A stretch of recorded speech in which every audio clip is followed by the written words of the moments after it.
Hey,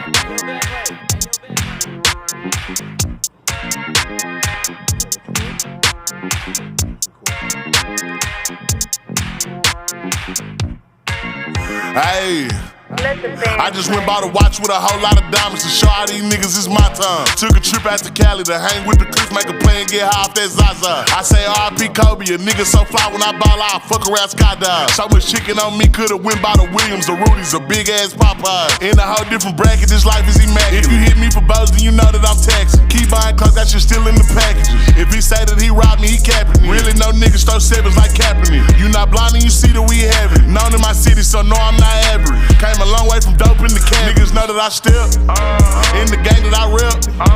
Went to Solomon, iced out the 10 for 600 on all our net.